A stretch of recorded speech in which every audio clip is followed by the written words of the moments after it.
আল্লাহ তাআলা বলেন, হে বিশ্বাসী বান্দারা, তোমাদের পাপ হতে পারে, ভুল হতে পারে, অন্যায় হতে পারে। তোমরা ওই অন্যায়ের উপর অটল থেকো না। ফিরে এসো, ক্ষমা চাও, তওবা করো ও সালাত আদায় করো। নিশ্চয় আল্লাহ অতি ক্ষমাশীল, পরম দয়ালু। আসসালামু আলাইকুম, আমি Shahina. Welcome to my YouTube channel Shahina's Kitchen BD. আজ আমি নতুন গৃহিণীদের জন্য নতুন চালের সাদা ধবধবে ও ঝরঝরে পোলাও রেসিপি নিয়ে এসেছি। আশা করি আপনাদের উপকার হবে। আসুন তাহলে দেখে নিই আমি কিভাবে এই পোলাও রান্না করছি। প্রথমে একটি হাঁড়িতে আমি 1 কাপ পরিমাণ তেল দিয়ে দিলাম হাফ কাপ পেঁয়াজ। এবারে পেঁয়াজগুলোকে আমি তেলের সাথে ভালো করে ভেজে নেব। এখানে কোনোভাবে পেঁয়াজটাকে গাঢ় করে ভাজা যাবে না, তাহলে পোলাওয়ের রঙটা কালো হয়ে যাবে। পেঁয়াজ হালকা ভাজা হয়ে গেলে এখানে আমি দিয়ে দেবো 4টা সাদা এলাচ, 6টা লং, 4টা দারচিনি এবং 2টি তেজপাতাকে মাঝখান থেকে ছিঁড়ে দিয়ে দিলাম এবং দিয়ে দিলাম 20 থেকে 30টা কিশমিশ। এগুলোকে আমি ভালো করে পেঁয়াজ এবং তেলের সাথে ভেজে নিলাম। ভাজা হয়ে গেলে দিয়ে দেবো 1 চামচ আদা এবং 1 চামচ রসুন বাটা। 1 চামচ আদা এবং 1 চামচ রসুন বাটা দিয়ে আমি এগুলোকে ভালো করে পেঁয়াজের সাথে ভেজে নেব, যাতে করে কাঁচা গন্ধটা চলে যায়। এবারে আমি পোলাওয়ের চাল দিয়ে দিলাম। এখানে আমি 1 কেজি পোলাওয়ের চাল নিয়েছি। এখানে আমি নতুন চাল ব্যবহার করেছি। অনেকেই পোলাও রান্না করতে গেলে পোলাও একদম নরম হয়ে যায় এবং খেতে ভালো লাগে না, কালারও নষ্ট হয়ে যায়। এখানে আমি আপনাদেরকে সাদা ধবধবে এবং ঝরঝরে পোলাও কিভাবে রান্না করতে হয় তা দেখিয়ে দিব। এই নতুন চালের পোলাওয়ের মতো আপনারা যারা আমার চ্যানেলে নতুন, তারা আমার চ্যানেলটি সাবস্ক্রাইব করে পাশে থাকা বেল আইকনটি অন করে রাখবেন এবং ভিডিওটি সবার মাঝে শেয়ার করে দিবেন। চালগুলো ভালো করে ভাজা হয়ে গেলে এখানে 1 চামচ লবণ দিয়ে দেব। লবণ দিয়ে আমি আবারও চালগুলোকে ভালো করে ভেজে নেব। নতুন চাল যত ভালো করে ভাজা হয় তত পোলাওটা ঝরঝরে হয়।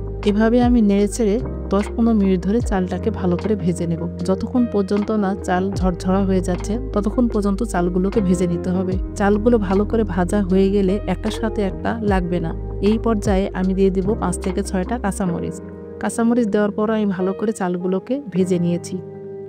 নতুন চাল, এই জন্য 4 কাপ মানে 1 কেজি চালের জন্য 7 কাপ পানি আমি আগে থেকে রাইস কুকারে ফুটতে দিয়েছিলাম। ওখান থেকে 6 কাপ পানি এখানে দিয়ে দেব। এবারে পানিগুলো ভালো করে নেড়েচেড়ে চালের সাথে মিশিয়ে নিব। আপনারা হয়তো ভাবছেন যে 7 কাপ পানির জায়গায় 6 কাপ কেন দিলাম। এখানে আমি 1 কাপ পানির সাথে 4 চামচ পাউডার দুধ মিশিয়ে নিয়েছিলাম। এই দুধটা আমি এখানে দিয়ে দেব। এই দুধ দেওয়ার কারণে আমার পোলাওটা সাদা ধবধবে হবে এবং খেতে ডবল টেস্ট হবে। আপনারা অবশ্যই এভাবে পোলাও রান্না করার চেষ্টা করবেন, দেখবেন খেতে কত মজা হয়। এবার ঢাকনা দিয়ে ফিরে আসবো 10 মিনিট পর। 10 মিনিট পরে যেহেতু পানিটা আমার গরম ছিল, দ্রুতই পানিটা টেনে যাচ্ছে এবং শুকিয়ে আসছে। এবার আমি আবারও চালগুলোকে ভালো করে নেড়েচেড়ে ঢাকনা দিয়ে দিব। আবারও ফিরে আসলাম 2-3 মিনিট পর। দেখুন আমার পোলাওটা অনেকটুকুই হয়ে এসেছে। আমি আবারও চালগুলোকে ভালো করে নেড়েচেড়ে ঢাকনা দিয়ে দেব। এবারে আমি ঢাকনাটা খুলে আগে থেকে কুচো করে রেখেছিলাম কিছু গাজর। সেই গাজর কুচোগুলোকে আমি পোলাওয়ের উপরে দিয়ে দিলাম এবং দিয়ে দিলাম 1 চামচ ঘি। অফ ক্যামেরায় আমি এখানে দিয়ে দিয়েছিলাম 1 চামচ কেওড়া জল। আপনারা অবশ্যই এখানে কেওড়া জলটা ব্যবহার করবেন, তাহলে শাহী পোলাওয়ের যে একটা স্বাদ সেটা চলে আসবে এবং ঘ্রাণটাও খুব ভালো হবে।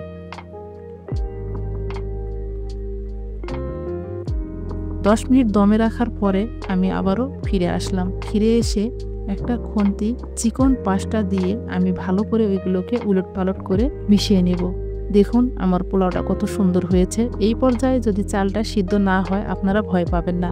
এভাবে উল্টিয়ে পাল্টিয়ে দিয়ে আবারও দমে বসে রাখবেন 5 মিনিটের জন্য। 5 মিনিট পরে আমি আপনাদেরকে পরিবেশন করে দেখিয়ে দিচ্ছি।